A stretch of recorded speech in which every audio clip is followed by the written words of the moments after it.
Assalamualaikum warahmatullahi wabarakatuh. Kembali lagi di Z2H Insight Channel. Apa yang Anda rasakan kalau Anda mendengar sebuah suara yang lantang, keras, kemudian suara itu menjadi sebuah suara yang mengganggu?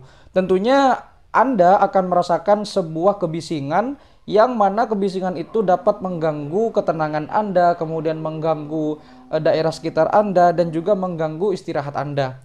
Nah, belakangan ada sebuah peraturan yang menuai kontroversi, di mana peraturan ini dikeluarkan oleh Kementerian Agama terkait dengan pembatasan pengeras suara yang ada di masjid-masjid atau mushola.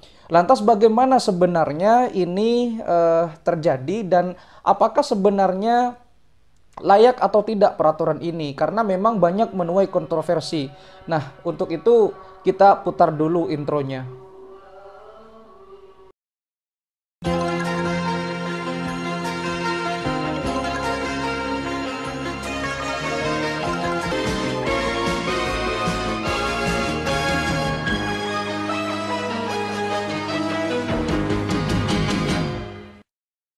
Salah satu hal yang menyebabkan mengapa agama Islam berkembang begitu cepat dan pesat hingga yang kita rasakan saat ini adalah salah satu dengan adanya dakwah.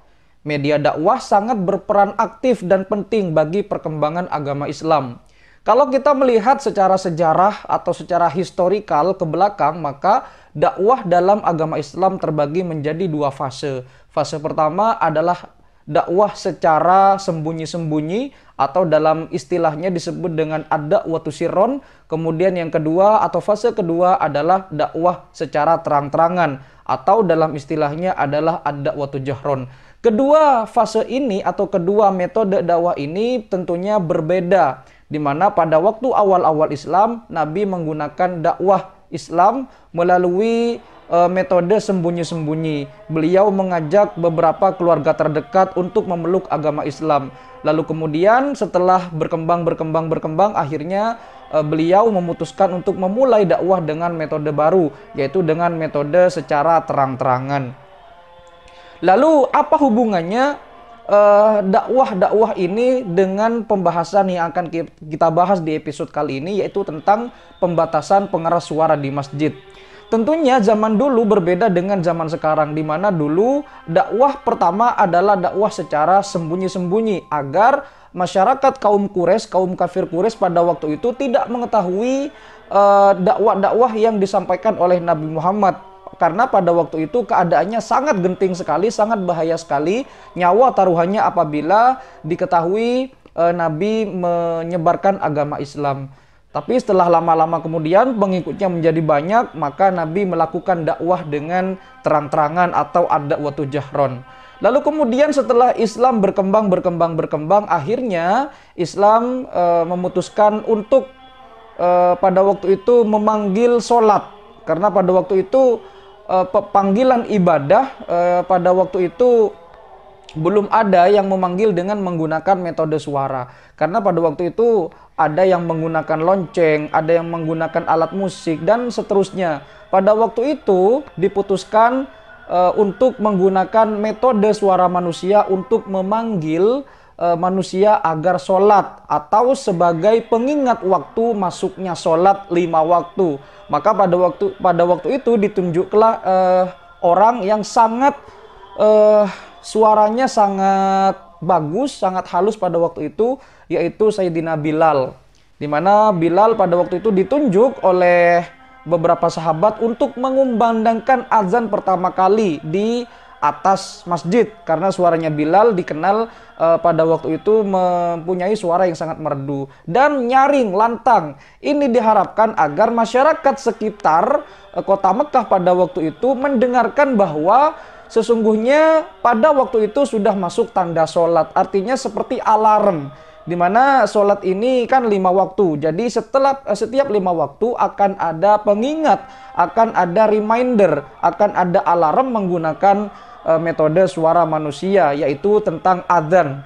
Dan setelah itu ketika sholat hendak dilaksanakan akan ada iqomah, biasanya seperti itu.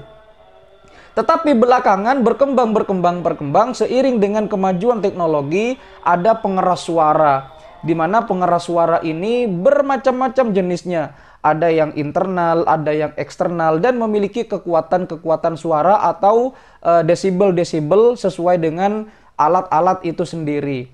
Maka seiring dengan berjalannya waktu, banyak sekali masjid-masjid dan musola yang menggunakan media-media alat pengeras suara ini, hingga tak terkecuali di Indonesia. Menurut Wikipedia, bahwa di Indonesia itu pengeras suara mulai digunakan sejak tahun 1930-an.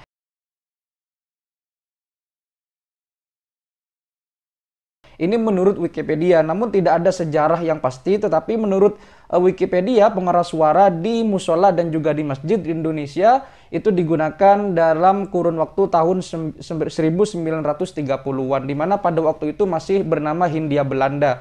Tentunya masih dalam masa kolonialisme. Nah, kita akan berbicara tentang apakah layak peraturan Kementerian Agama tentang pembatasan pengeras suara di masjid atau musola ini.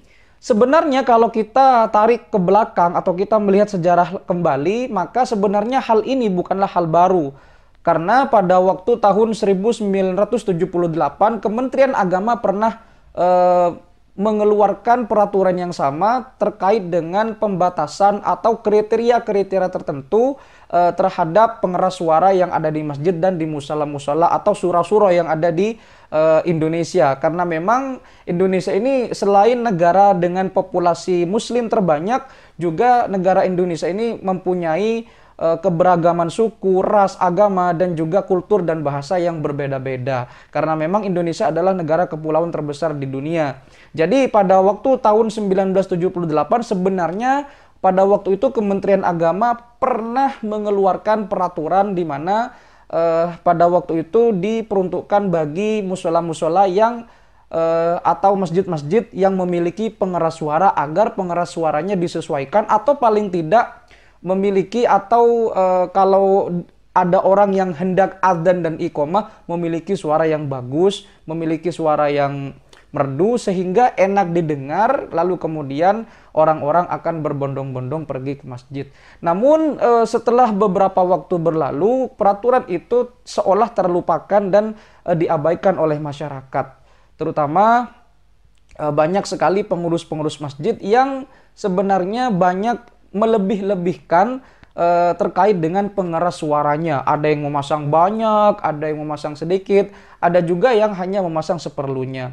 Nah, peraturan yang terbaru adalah bahwa pengeras suara yang ada di masjid dan musola ini dibatasi sampai 100 desibel, di mana desibel itu biasanya adalah toleransi suara yang bisa didengar oleh manusia atau dijangkau oleh telinga manusia normal, di mana kalau manusia itu mendengarkan suara lebih dari 140 desibel, maka akan menyebabkan pendengarannya menjadi bermasalah atau bahkan bisa tuli secara permanen walaupun dalam waktu singkat, sehingga dibatasi 100 desibel untuk pengeras suara yang ada di masjid-masjid ataupun musola-musola.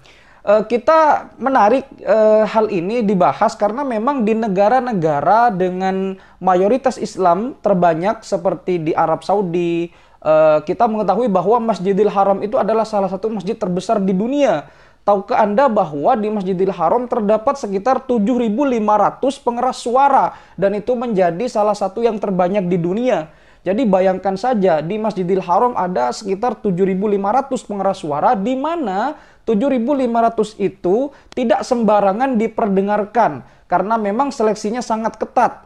Artinya peralatannya juga sangat canggih, lalu kemudian SDM-nya, sumber daya manusianya yang mengurusi itu sangat kompeten, sangat ahli di bidangnya. Kemudian alatnya juga sangat canggih, dilengkapi dengan sensor-sensor canggih, sehingga tidak membuat kebisingan, walaupun berjumlah 7.500 pengeras suara, karena memang teknologinya sudah sangat mutakhir dan juga sangat terbarukan, disesuaikan dengan kebutuhan yang ada di Masjidil Haram.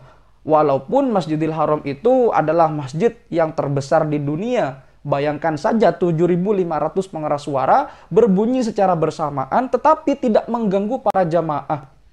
Nah, bukankah di Islam itu mengajarkan konsep balance? Artinya harus balance.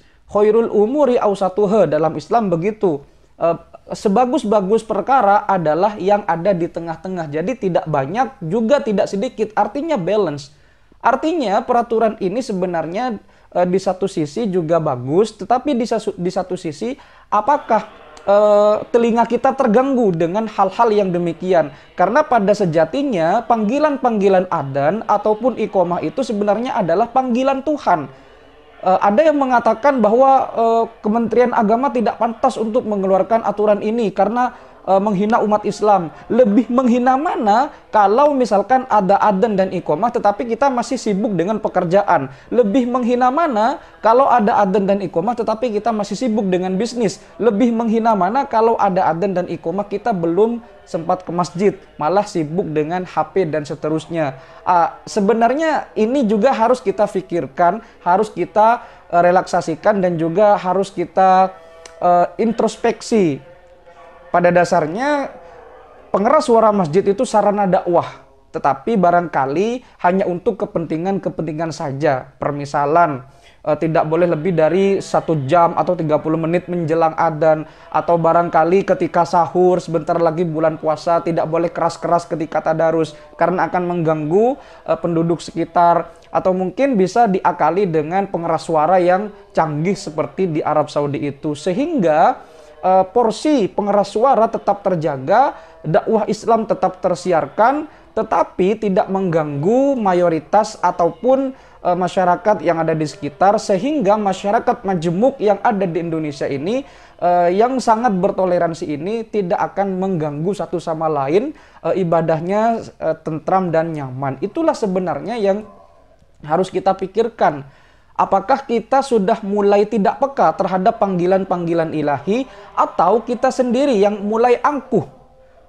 Semisal kita punya handphone yang mana banyak sekali aplikasi-aplikasi yang beredar di handphone sekarang, mulai dari azan per 5 waktu berbunyi. Kita misalkan di silent mode karena merasa terganggu, atau bahkan ketika kita alarm sholat subuh, kita malah kita sendiri yang menyetel alarm itu, tapi kita sendiri yang mematikan karena memang keegoisan kita akan hal itu.